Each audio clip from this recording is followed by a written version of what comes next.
There are moments in your life that arrive disguised as something ordinary. They were the camouflage of a Tuesday night, or the quiet hum of a refrigerator, and you only recognize their true shape in retrospect. For me, that moment smelled like laundry detergent and the faint, warm scent of another person's sleep. It was the weight of Ethan's head on my chest, a pressure that was both a profound comfort and an unbearable ache. His breathing was a slow, steady tide against my ribs, and in the blue-gray light of the television, I could see the way his eyelashes rested against his cheek. He was a map of contradictions I had spent years trying to navigate, and in that moment, adrift on my worn-out sofa, I felt more lost and more found than ever before. He was here, a solid and grounding presence in my world, yet the space between his skin and mine felt like a chasm, an unspoken question that threatened to swallow me whole. This was the precipice, the silent hinge on which my entire world was about to swing. I just didn't know which way. We had met in the way most people do in college, through the chaotic alchemy of shared living spaces and mutual friends. Ethan was the surefire star of our orbit, a constellation of easy confidence and booming laughter.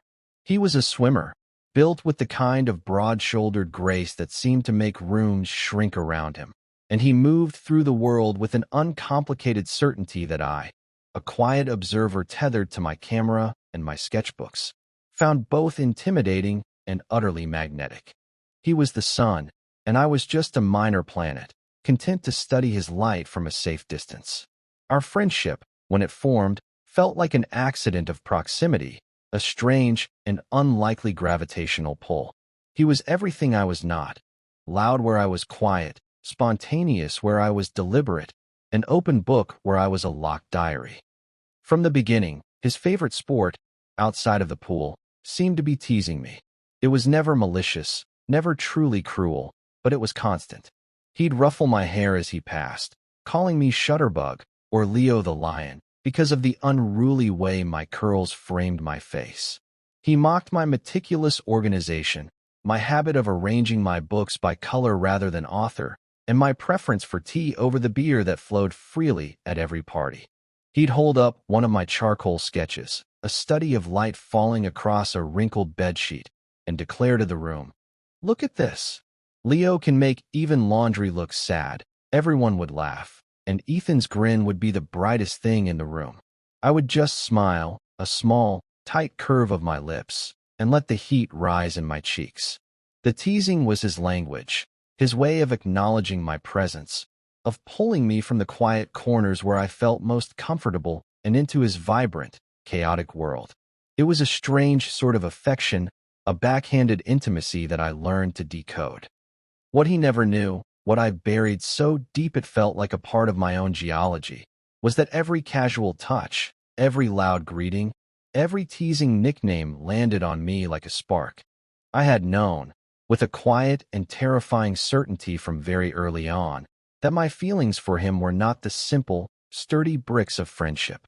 They were something far more fragile and complex, a cathedral of glass I was building inside myself, knowing that one wrong move from him could bring it all shattering down. I became an expert in him, a scholar of his moods and mannerisms. I learned the subtle shift in his posture when he was stressed, the way his laughter was a half-octave higher when he was genuinely amused versus merely being polite. I photographed him more than any other subject, mostly without his knowledge. Candid shots of him arguing with a vending machine, or the focused intensity on his face as he studied for an exam, his brow furrowed in concentration. These images were my secret language, a way to possess the pieces of him he gave away so freely without ever having to ask for them. He dated, of course. He moved through a series of bright, beautiful girls who seemed to be cut from the same cloth as him, confident, sunny, and uncomplicated. I was the friend, the fixture, the one who listened to him complain about a fight, the one who helped him pick out a birthday present, the one who sat with him in comfortable silence when words failed. I played my part, so well I sometimes convinced myself it was all I ever wanted. I became the keeper of his stories, the archivist of his heartbreaks. Each time a relationship ended, he would appear at my door, looking a little lost, a little frayed at the edges, and I would let him in. We would talk, or not talk, and I would make him tea, the kind he always pretended to hate but drank anyway. I was his harbor, his constant, and I told myself that was enough. It had to be. The alternative, confessing the truth and watching the comfortable architecture of our friendship crumble, was unthinkable. To risk the warmth of his casual presence for the terrifying possibility of something more was a gamble I was never brave enough to take. So I stayed quiet, and I watched, and I waited for a feeling I was sure would eventually fade. It never did. It just learned to live in the quiet spaces, in the long pauses between our conversations, in the careful distance I maintained whenever he sat a little too close on the couch. After graduation, our lives diverged in the way they were always meant to. He took a high-powered consulting job that had him living out of a suitcase, chasing deals in cities that blurred into one another. I stayed, taking a small apartment downtown and piecing together a life as a freelance photographer. I shot weddings, portraits, sterile product images for catalogs, anything to pay the rent and fund my personal projects. But our friendship, against all odds, endured. It became a thing of late-night phone calls from different time zones, of texts that were just a string of inside jokes, of the rare, cherished weekends when he was back in town. My apartment became his base camp, the one stable point in his transient life. He had a key. He'd let himself in, drop his bags by the door, and collapse onto my sofa as if he'd never left, his presence instantly filling the quiet spaces of my life with a familiar, welcome noise. Those weekends were a bittersweet torture. Having him so close, sleeping just a room away, was a reminder of everything I had and everything I couldn't. The air in my small apartment would grow thick with unspoken things, with the history that hummed between us. And when he left, the silence he left behind was always heavier than before. The shift, when it came, wasn't a sudden earthquake, but a slow, widening fissure. It began with Chloe. She was his longest relationship, a 2-year affair that everyone, including me, assumed was heading toward permanence. She was a lawyer, sharp and witty and ambitious, and from the few times I'd met her, she seemed to genuinely understand Ethan's restless energy. I had steeled myself for the inevitable wedding invitation, practiced the congratulatory smile in the mirror, and prepared to quietly lock away that glass cathedral inside me for good. But then came the phone call. It was 2 in the morning on a Wednesday, and his voice was a raw, broken thing I had never heard before. It was over. Not just over, but catastrophically, messily over. He didn't give me details, not then. Just choked out fragments about arguments and accusations, and a final, brutal conversation that had left him feeling like he'd been hollowed out. He asked, his voice small, Can I come over? I can't be in my apartment. Everything is hers. Of course, I said, my own heart aching in sympathy, in a terrible, guilty sort of relief. The key is still in the same place. When he arrived an hour later, he looked like a shipwreck. His clothes were rumpled, his face was pale and drawn, and his eyes, usually so bright and full of life, were dull and empty. He didn't speak. He just walked in, dropped his duffel bag on the floor, and stood in the middle of my living room, looking utterly lost. I didn't know what to do. The usual script didn't apply here. This wasn't a minor heartbreak to be soothed with tea and a movie. This was a demolition. So I did the only thing I could think of. I walked over to him, gently took his arm, and guided him to the sofa. He sank into it like a stone. I sat on the coffee table in front of him, waiting.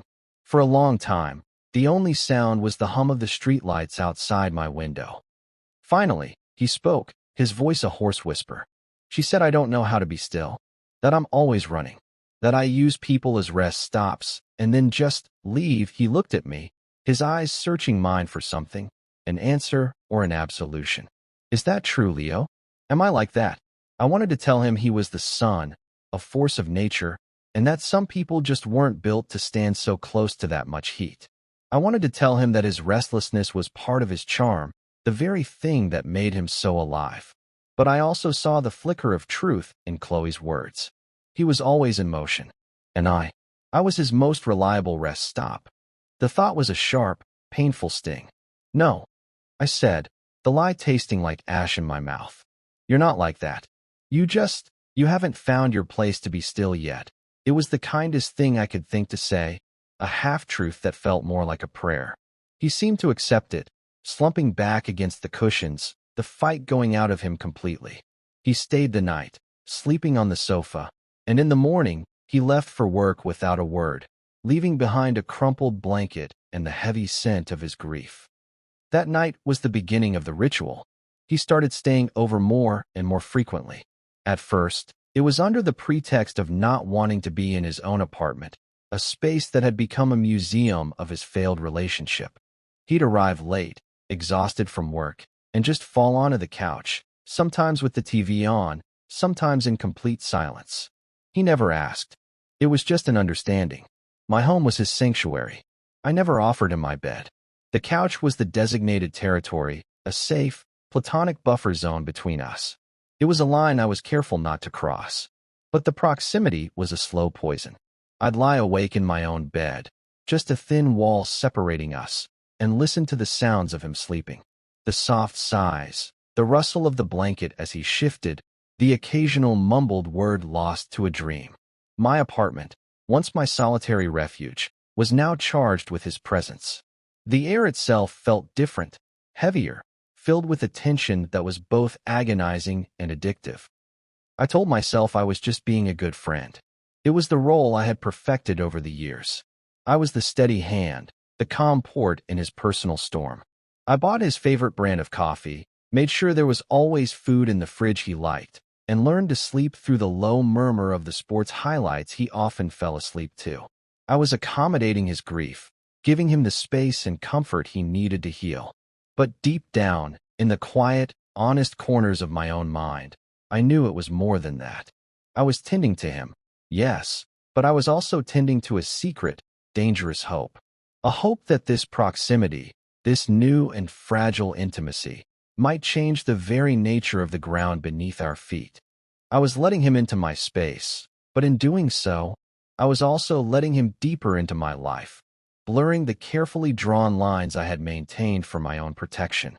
Every night he spent on my couch felt like a small victory and a profound defeat. He was closer than ever, and yet, the distance between what we were and what I wanted us to be had never felt so vast. The ritual began to evolve, slowly, almost imperceptibly at first. The couch, a deep, comfortable thing I'd bought secondhand, became his unofficial bed. After a few weeks of this new arrangement, he started complaining about his back. It was a casual remark, thrown out one morning as he stretched in my kitchen, a pained grimace on his face. "Man, this couch is killing me. I'm getting too old to be sleeping on furniture." I felt a knot of anxiety tighten in my stomach. I thought he was hinting that he should stop staying over, that the arrangement had run its course. The thought of my apartment returning to its former silence was unexpectedly devastating. "You can take my bed," I offered, the words leaving my mouth before I could properly vet them for foolishness. "I can take the couch. It doesn't bother me." He turned, a coffee mug halfway to his lips, and gave me a long, unreadable look. "Nah, man, I can't kick you out of your own bed.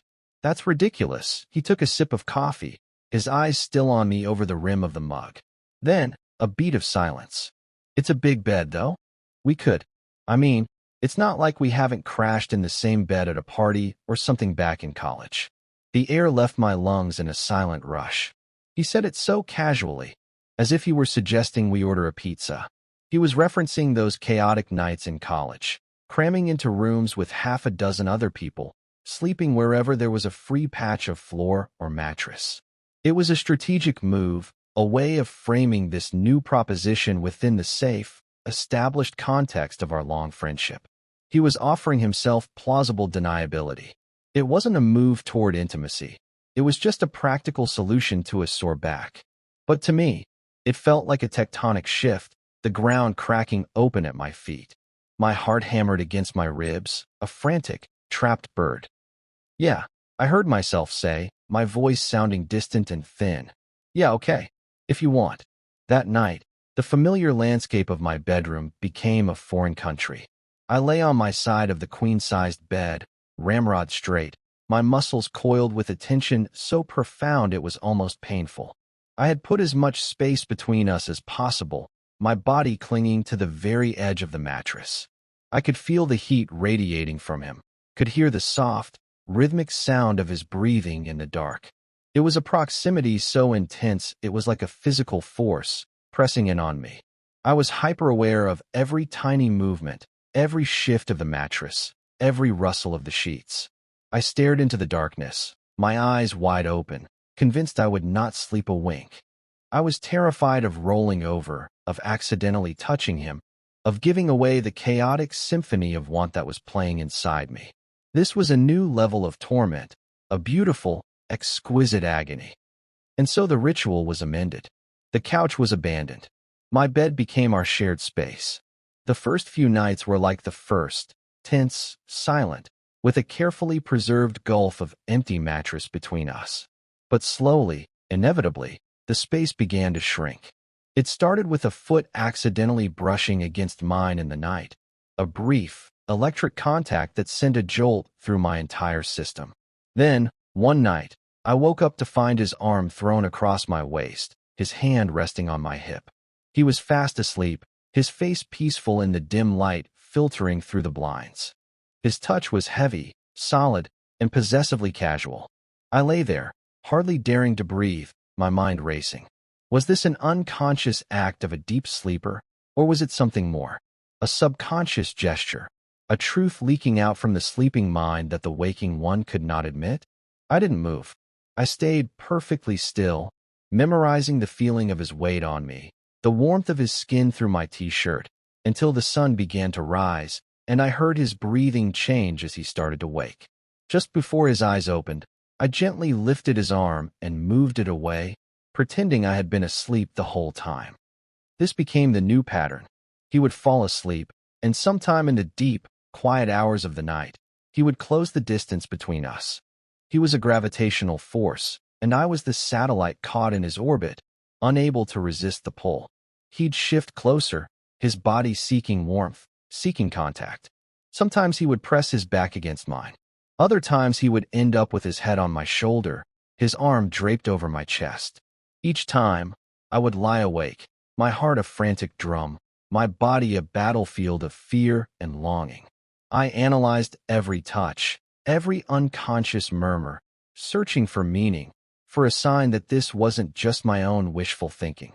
Was he seeking comfort in the way a child seeks a parent in the dark? Or was he, in a language he himself didn't understand, reaching for me? The door to my bedroom became a symbol of this unspoken arrangement. In the beginning, I would close it, as I always had. But one night, Ethan stopped me as I reached for the knob. "Hey, can you leave it open a crack?" he asked, his voice quiet. "I don't know. It's stupid, but I sleep better when it's not so closed in." It wasn't stupid. It was another piece of the puzzle, another carefully coded message. The open door was a concession, an invitation. It was a physical manifestation of the blurred boundaries between us. It signified that the room was no longer just mine. It was a shared territory. The door, left slightly ajar, allowed the soft glow from the living room nightlight to spill into the bedroom, a thin ribbon of light that bisected the darkness. It was a liminal space, neither fully light nor fully dark, just like the space we now occupied together. It was a space full of maybes and almosts, a space where anything felt possible and nothing was certain. And I lived in that sliver of light, night after night, holding my breath and waiting. One evening, the ritual was different. A storm had rolled in, a violent, percussive affair that rattled the old windows of my apartment. Thunder cracked overhead, and the rain came down in relentless sheets. Ethan had had a particularly brutal week at work, a project that had gone sideways and left him shouldering most of the blame. He arrived at my door looking utterly defeated, his usual energy extinguished, leaving behind a quiet, weary emptiness. He barely spoke, just shed his wet coat and collapsed onto the couch, staring blankly at the rain-streaked window. I didn't press him. I made dinner, and we ate in near silence, the only sounds the clinking of our forks and the storm raging outside. The air between us was thick with his exhaustion and my worry. Later, as we prepared for bed, the tension was palpable. He seemed more fragile than I had ever seen him, his movements slow and heavy. In the bedroom, with the door left ajar as was our custom, the storm felt even closer. The flashes of lightning illuminated the room in stark, momentary detail, followed by the deep, guttural rumble of thunder. We lay down in our usual spots, on opposite sides of the bed, the familiar chasm of mattress between us. But this time, the silence felt different. It wasn't the tense, analytical silence of the previous nights.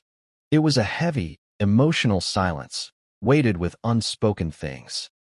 I lay on my back, listening to the rain, listening to the sound of his breathing, which seemed shallow and uneven. After a few minutes, he shifted, turning to face me in the dark. I could feel his eyes on me, even if I couldn't see them clearly. "Leo," he whispered, his voice barely audible over the storm. "Yeah." My heart gave a painful lurch. There was a long pause. Another flash of lightning lit his face, and I saw a raw vulnerability in his expression that stole my breath. He looked lost. I can't turn my brain off tonight," he said, his voice strained. "Everything is just so loud." I knew he wasn't just talking about the storm. He was talking about the failure at work, about Chloe, about the crushing weight of his own expectations. I didn't know what to say. The usual platitudes felt cheap and useless. So I just listened, offering him the sanctuary of my silence. He shifted again, moving closer, the mattress dipping with his weight. He was so close now I could feel the warmth of his breath on my cheek. The space between us had shrunk from a gulf to a whisper. My entire body was on high alert, every nerve ending tingling with a mixture of terror and anticipation. This felt different. This was not the unconscious movement of a sleeping man. This was a deliberate, waking choice. He hesitated, and in that hesitation, I felt the entire history of our friendship, all the teasing, all the late-night talks, all the unspoken feelings. It was a moment stretched thin, so fragile it felt like it could snap. Then, he spoke again, his voice so quiet it was almost a thought.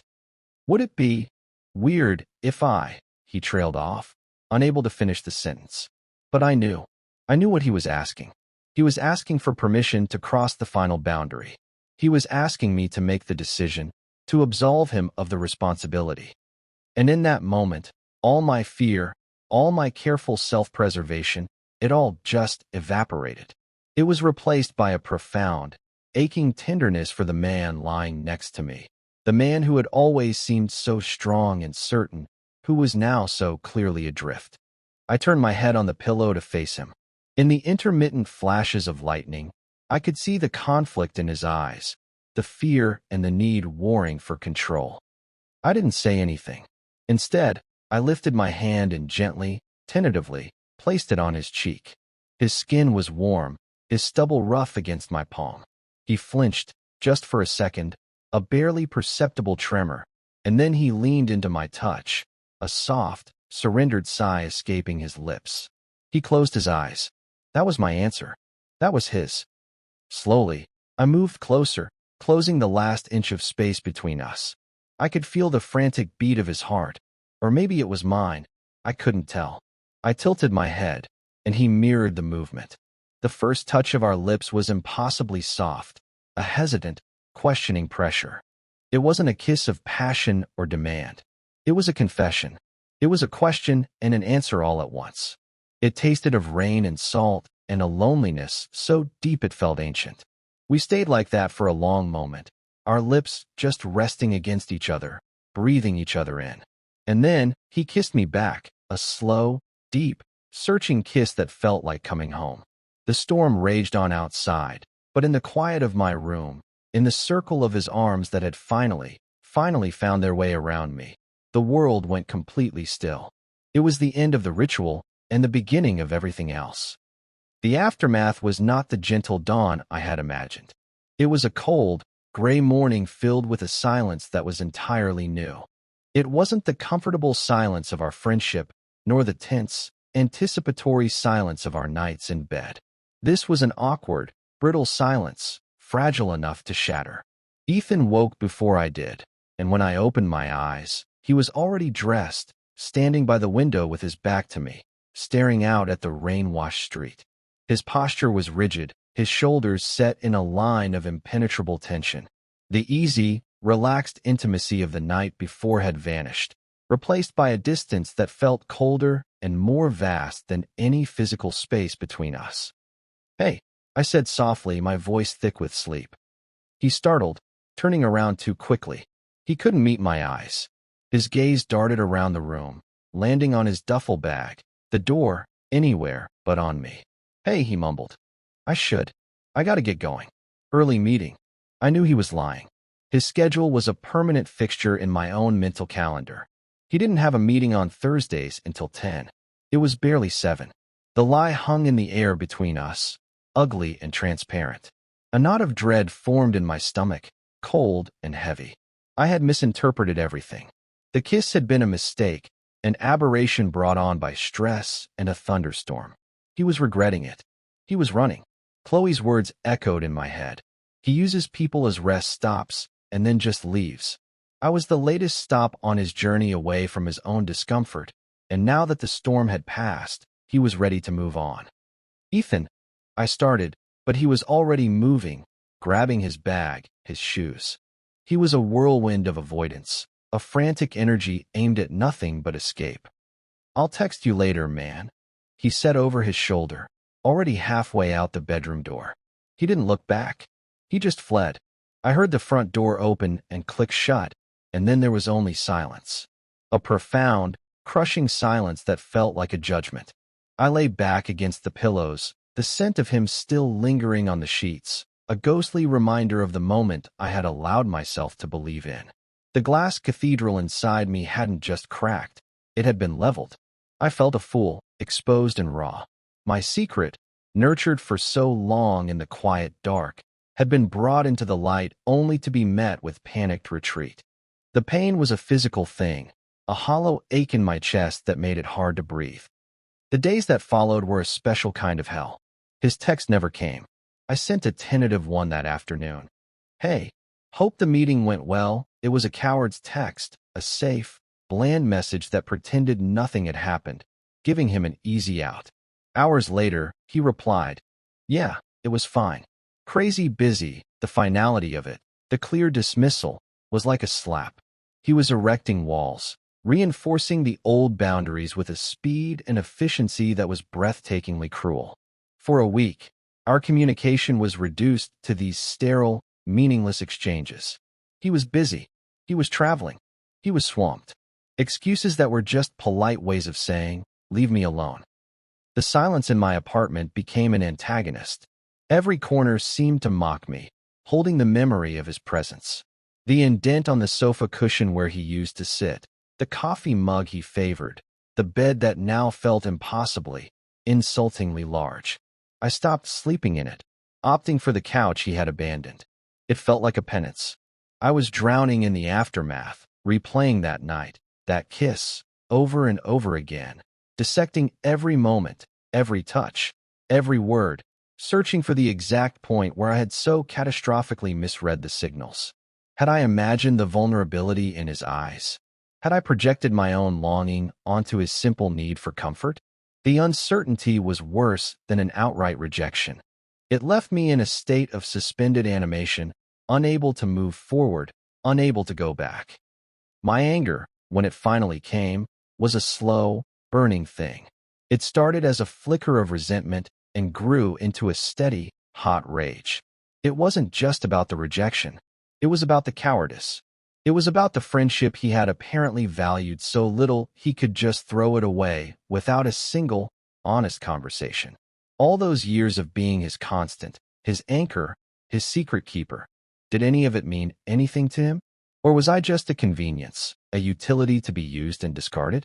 The quiet observer had finally had enough of observing. I couldn't live in this ambiguous wreckage anymore. I needed an answer, even if it was the one I dreaded most. I needed him to look me in the eye and tell me the truth. I waited until the weekend, when I knew he would be back in town and couldn't use work as an excuse. I texted him, my thumbs trembling slightly. We need to talk. Come over. It was not a request. It was a summons. For a long, agonizing hour, there was no reply. I paced my apartment, my stomach churning. I was convinced he would ignore it, that he would simply disappear from my life for good. Then my phone buzzed. A single word. Okay. When he arrived, the tension between us was a physical presence in the room. He looked as bad as I felt. There were dark circles under his eyes, and he had lost weight. He wouldn't look at me, his gaze fixed on the floor as he stepped inside. He stood awkwardly in the entryway, as if he were a stranger who had never been in my home 1,000 times before. The sight of his exhaustion, his misery, chipped away at my anger, leaving behind a raw, painful sadness. "What's going on, Ethan?" I asked, my voice quieter than I intended. He finally looked up, and his eyes were full of a miserable conflict. "I don't know, Leo. I'm so messed up." "That's not an answer," I said, my frustration resurfacing. "You can't just do what you did and then disappear. You can't kiss me and then treat me like I don't exist. I deserve more than that. Our friendship deserves more than that."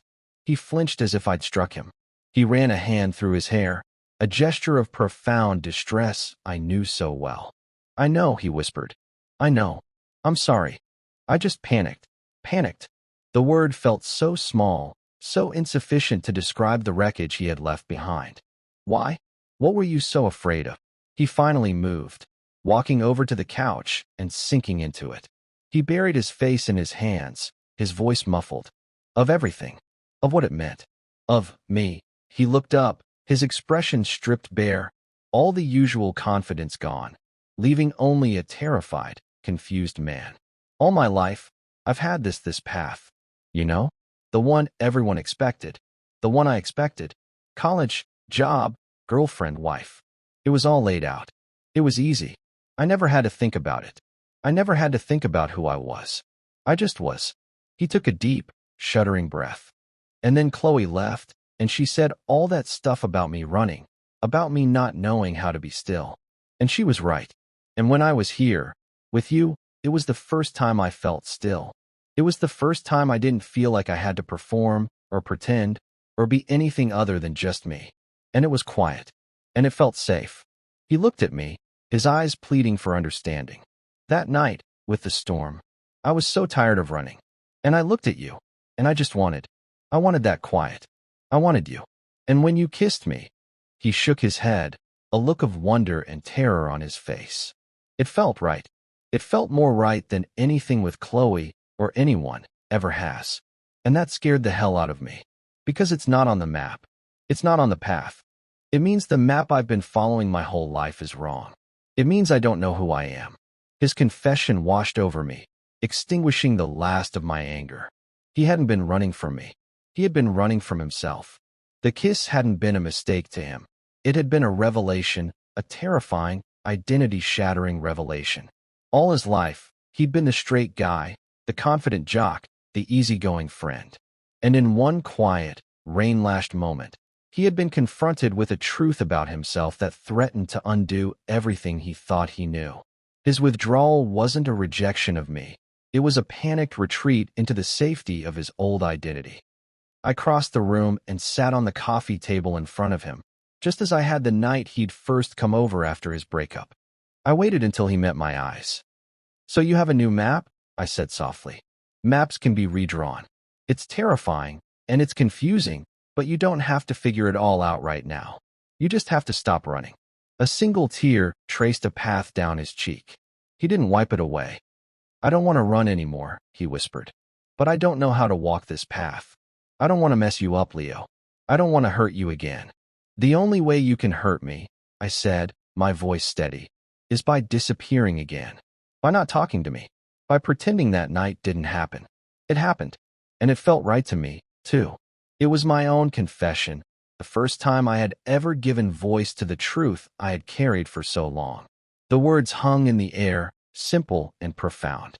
For a long moment, he just looked at me, a torrent of emotions passing over his face. Fear, relief, hope, uncertainty. Then, slowly, tentatively, he reached out and took my hand. His fingers laced with mine, a hesitant but firm grip.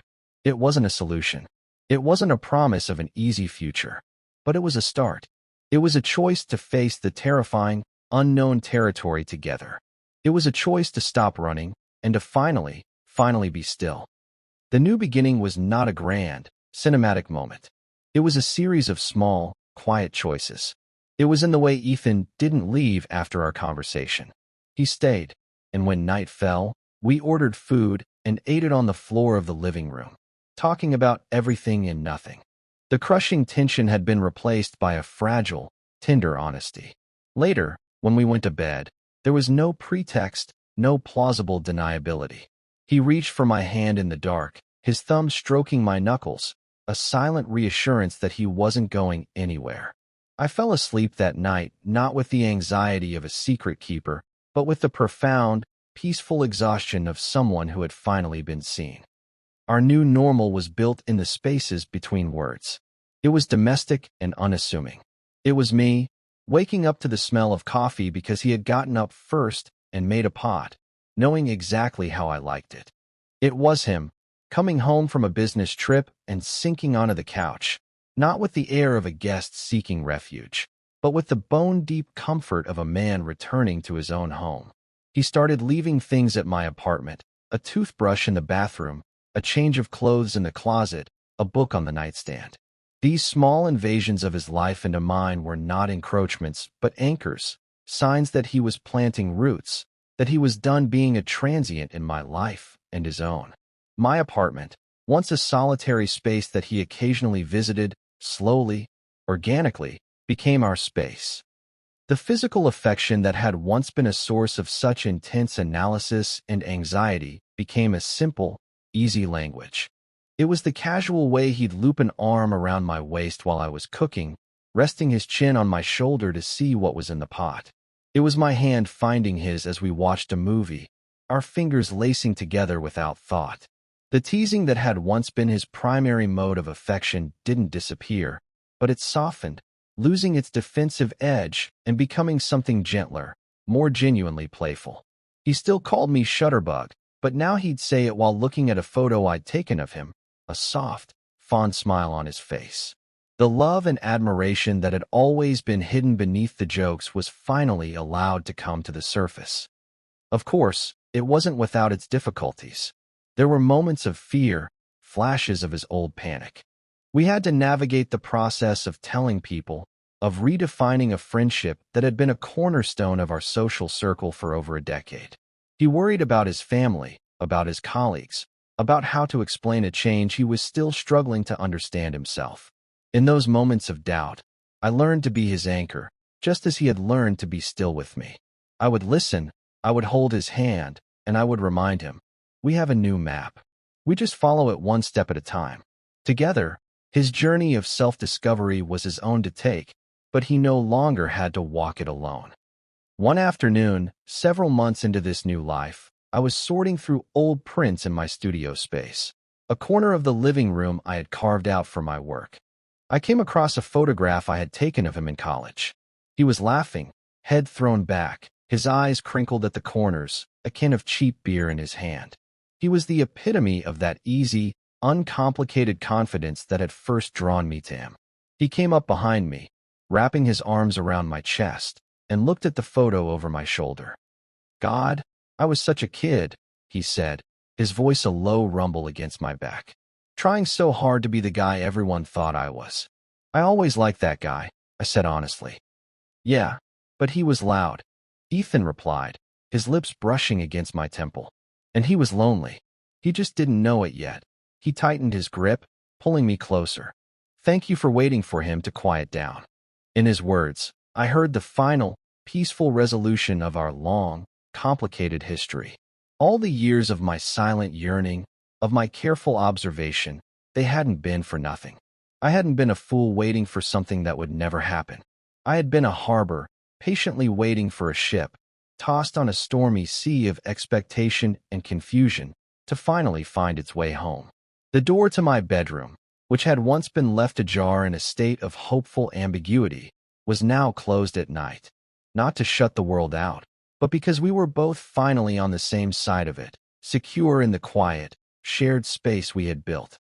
We learned to measure our lives in moments, in the before and after of pivotal events. There was my life before Ethan, and my life in the long, quiet years of loving him from a distance. And then there was this, the beautiful, honest silence we had learned to create together. It was a silence filled not with unspoken tension, but with the profound peace of mutual understanding. It was the quiet hum of the refrigerator, the soft scratch of his pen as he worked at the kitchen table while I edited photos, the shared breath in the dark of our room. It turned out that the thing I had always wanted wasn't a grand confession or a dramatic romance, but this simple, steady, quiet stillness. It was the feeling of being completely known and completely safe. It was the feeling of home. And we had finally, after all this time, built one together.